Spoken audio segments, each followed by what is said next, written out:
ఆ ఫోన్ తీ పక్కన పెట్టు. చదువుకో. 2 సంవత్సరాల నుంచి ఒకటే క్లాసు చదువుతూనే ఉన్నావు, పాస్ అవ్వట్లేదు. ఏమేంటి సార్?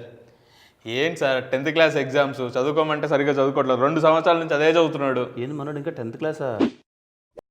బీటెక్ వచ్చాడు అనుకున్నాను సార్. అయినా ఏంటి స్లిప్ టెస్ట్లు ఉన్నాయా? స్లిప్ టెస్ట్ అంటారేంటి సార్? Public exams. పబ్లిక్ ఎగ్జామ్సా? 10వ తరగతికి? అమ్మని అమ్మ.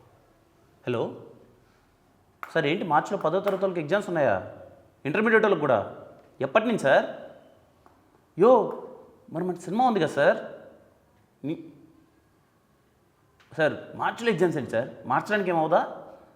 అవునులే, నా కోసం ఎందుకు మారుస్తారు మీరు? సర్లేండి, ఇంకేం చేస్తాం. ఎగ్జామ్స్ పోస్ట్పోన్ చేస్తున్నారు అయితే? మూసుకొని చదువు. ఎందుకు సార్ అంత టెన్షన్ పడుతున్నారు? కాదు సార్, మనకు వాళ్ళకి డేట్స్ క్లాస్ వచ్చాయి సార్. అయితే ఏమైంది సార్? డిగ్రీ వాళ్ళు లేరా? బీటెక్ వాళ్ళు లేరా? మెడికల్ స్టూడెంట్స్ లేరా? సాఫ్ట్వేర్ ఎంప్లాయీస్ లేరా? మాస్ లేరా? క్లాస్ లేరా? ఫ్యామిలీ ఆర్డర్స్ లేరా? 20 నుంచి 60 ఇయర్స్ వరకు అందరూ ఉన్నారు కదా సార్. అంటే మేము వద్దా సినిమాకి? మరి వాళ్ళన్నది కూడా కరెక్టే కదా సార్, వాళ్ళు కూడా సినిమా చూడాలి కదా. మరి ఏం చేద్దాం అనుకున్నారు సార్? ఇంక చేయడానికి ఏముంది సార్. 10వ తరగతి మరియు intermediate first year second year పరీక్షలు రాస్తున్న విద్యార్థి మరియు విద్యార్థినిలకి ఇవే మా శుభాకాంక్షలు. మీరందరూ బాగా ఎగ్జామ్స్ రాసి అందరూ ఫస్ట్ క్లాస్లో పాస్ అవ్వాలని మేము అందరం కోరుకుంటున్నాం. అలాగే ఎగ్జామ్స్ అయిపోయిన తర్వాత ప్యాడ్ పట్టుకొని డైరెక్ట్గా పరిగెత్తుకుంటూ దిల్రూబా సినిమాకి వెళ్ళండి.